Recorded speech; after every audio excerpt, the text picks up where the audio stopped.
pagbati ay para po lamang sa ating pinakamamahal na Panginoong Hesus. Hallelujah.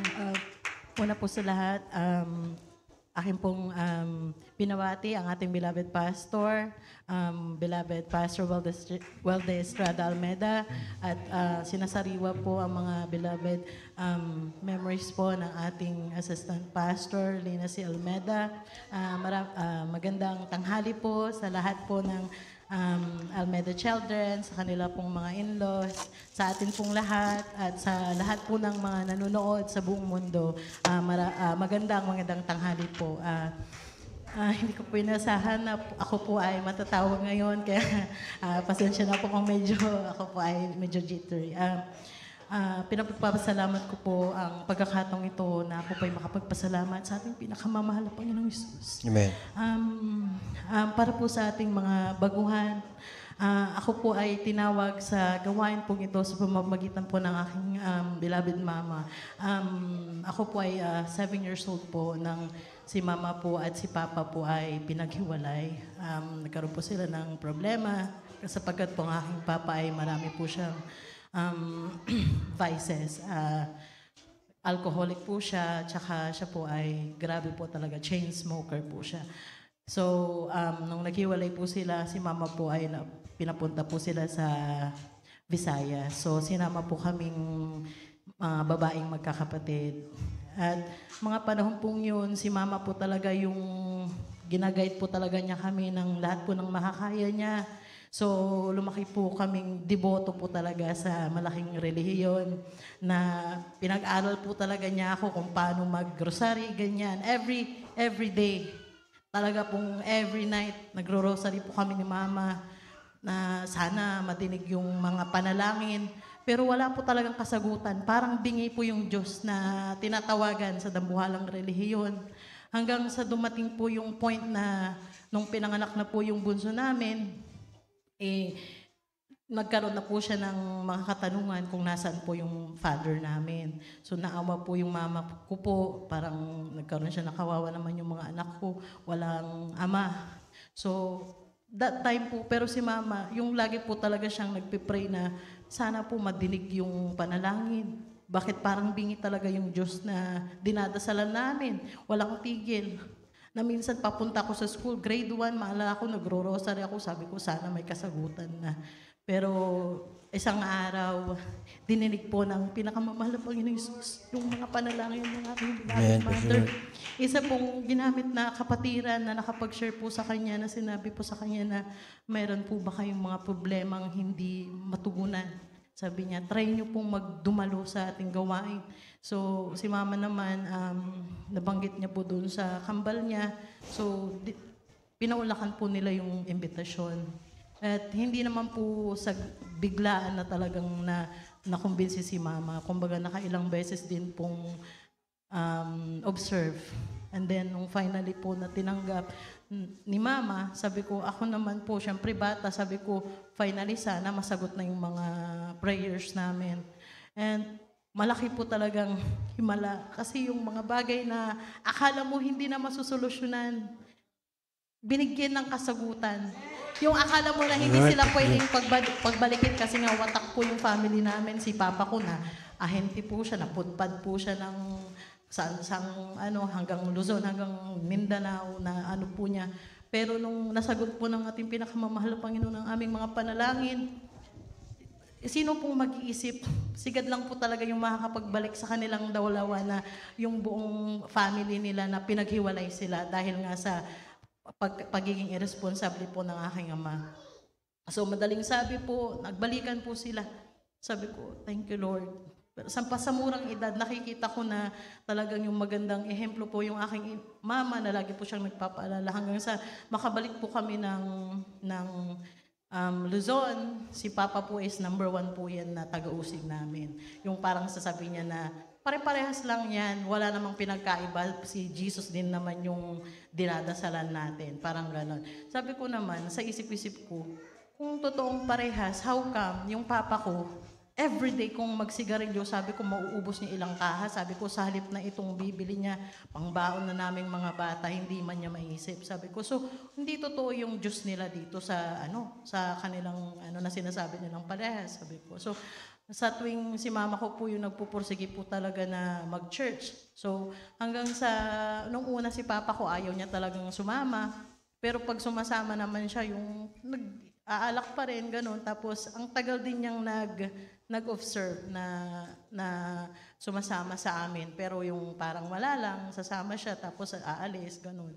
Tapos, pero nung namatay po yung kapatid po ni mama, yung kanyang kambal, parang nung iniwanan, kasi ilang buwan po sila nag-stay sa Negros, nakita ko po yung sulat na iniwan ng papa ko para sa mama ko. Parang sinasabi niya doon na pupunta ako ng pastoral. Sabi niya, magfa-fasting ako. Sabi niya, ikaw, pag bumalik ka ng Luzon, ikaw muna bahala sa mga bata. Parang gano'n. Tapos, after 1 week, bumalik yung papa ko. Yung pala, nag-absolute po pala siya ng fasting. Sabi ko, iba po yung pagbalik po niya, alam niyo po yung, kasi po, ang papa ko yung pagpapalaki niya napaka-stricto pa. So parang hindi ko siya matawag na ama ko that time kasi parang takot ako lagi. Pero nung pag-uwi niya galing po ng pastoral, sabi ko, alam niyo po yung iba yung glow niya para po talaga yung father na mayroong mayayakap mo, parang gano'n. Amen. Praise the Lord. Iba po yung pagbabago niya. Tapos hindi na po siya nagsigarilyo. Never na po siyang nagsigarilyo at nag-alak magmula po noon na dumating po yung mga pag-uusig kasi nga po na nag-decide na si Papa na nagpabaptize po sa ating gawain. So, buong pamilya na po kaming dumadalo. Tapos sabi ko, nakita ko po yung pagbabago sa aking papa. Sabi ko na pinagpapasalamat ko sa ating pinakamamahal na Panginoong Jesus. Kasi po, sila po yung laging nagpapaalala sa amin, lalo na pag sa kabataan, katigasan ng ulo. Sila po yung lagi nagpapaalala sa amin, lalo na sa pananamit. Sila pa yung conservative, sabi na, ano ba yung mga damit nyo? Kita na lahat. Parang ganon. Tapos hanggang sabi ko na, dumating po yung mga pagkakataon na talagang hinahamak-hamak po kami dahil po sabi nila na, bakit pa kayo lumipat ng relihiyon? Parehas naman yan. Yun po yung lagi kong naririnig na lumalaki.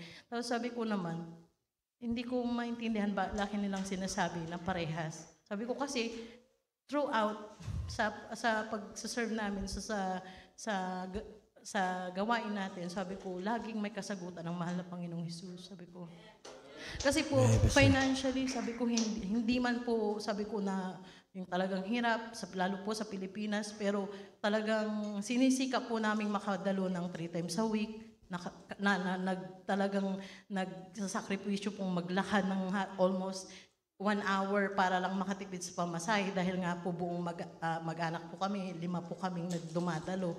6 kasi kasama po yung kuya ko, that time ginagamit po siya sa gawain. Sabi ko, iba po yung kasiyahan na kahit na sobrang hirap financially, sabi ko, yung peace of mind na never kong naranasan nung ako po ay nasa dambuhalang relihiyon, never ko pong naramdaman yan. Sabi ko, so sa tuwing ako po ay, lalo na po nung ako pa ay mag-college, sabi ko, grabe, ramdam ko yung hirap ng mga magulang ko na lahat po talaga pag yung mga bagay na magbabayad na lang kami ng tuition, tas wala, sabi ko. Tapos sabi nila mama, papa na magpuri tayo, idulog natin sa mahal na Panginoong Jesus. Nandyan na po yung kasagutan na parang hindi mo ma-expect na sabi ko na parang imposible, pero dumarating talaga yung kasagutan niya in some ways na hindi mo ma-expect. Sabi ko, parang nung ako po ay mag-college na, sabi ko, saan kaya ako, gusto kong mag-college. Sabi ko, kita ko po yung hirap po ng mga magulang ko nga. Kasi nga po that time, college na rin po yung kuya ko graduating. Sabi ko, paano kaya to? Sabi ko, so baka sakali po akong nag-apply ng mga scholarships. Ang dami namin, libo-libo kami. Sabi ko, nag-exam pa. Sabi ko, hindi ko malubos maisip na masasama ko sa presidential scholarship that time. Talagang nakuha ko po yung slot. Kasi binigyan lang po nilang slot na parang nasa 150 ata. Tapos sa libo kaming sabi ko, praise the Lord na natungtong ko yung kolehiyo dahil sa ating pinakamamalapang Jesus, yung mga dasal na talagang lagi niyang sinasagot.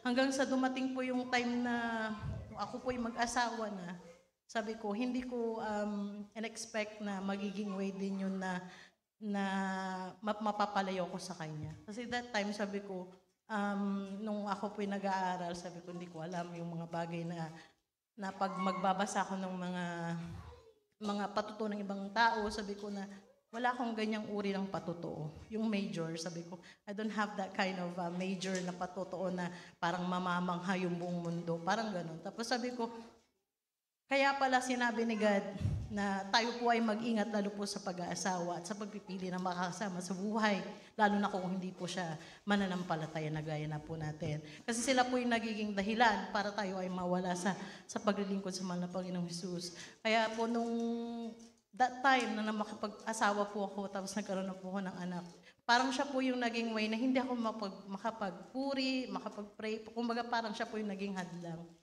Hanggang sa sabi ko, lagi ko na lang pong iniiyak sa mahal na Panginoong Jesus. Sabi ko, hindi ko po sinasabi sa mga magulang ko, tapos sa mga kapatid ko, kasi sabi ko, it's my choice. It's, kumbaga, kalbaryo ko to kasi, kumbaga, ako po yung nagpilit, sabi ko, na hindi naman siya manampalataya. Dapat talaga yung katulad natin na kakilalang mahal na Panginoong Jesus, na hinahanap yung puso ng mahal na Panginoong Jesus, sabi ko.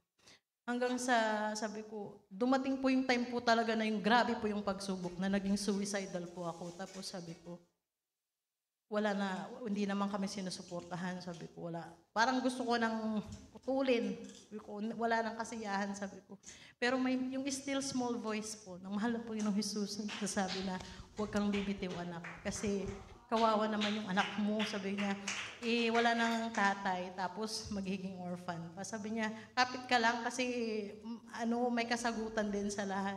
Kaya sabi ko, naalala ko po yung sabi ko na wala akong patutuo na major, sabi ko. Yun pala yung magiging major na patutuo ko na when you are down, there's no other way but to go up and look up to God. Kasi sabi ko, yun lang pala yung sabi ko, Lord. Kaya minsan napaisip ako na mag-iingat po tayo sa mga bagay na ating mga pinagpipray. Kasi yung hindi mo in-expect na kaya pala sabi niya na we have to pray with the right prayer kasi minsan yung mga bagay na gusto natin, ayaw ibigay ni God kasi makakasama po pala para sa atin. Kaya sabi ko, maalala ko din po yung talagang one time po na umuwi po kami ng Visayas. Kasi po nilalakad na po yung papers papunta dito. Nagmamadali po yung ante ko. Ngayon, sabi nila, may bagyo po noon. Tapos yung bagyo po na yun, marami na pong pinalubog na barko. So sabi ko naman, naku, hindi ba niya naisip kung sa halip na nagmamadali, sabi ko, baka tayo yung mawala pa. 4 po kaming nagbiyahe that time, sabi ko.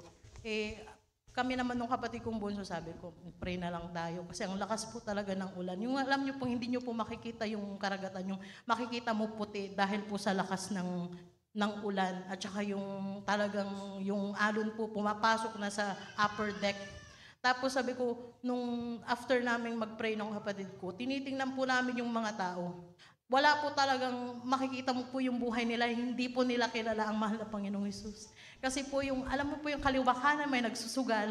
Tapos yung iba, basta sabi ko, makamundo, sabi ko, ganito pala yung pakiramdam na sa isang lugar na parang tinapon ka na ikaw lang yung nakakakilala. Tapos sabi ko sa kapatid ko, tapos yung ang lakas-lakas na nga ng ulan, tapos ang lakas-lakas pa nung alon, sabi ko, sa halip na mag-pray yung mga tao nagsusugal.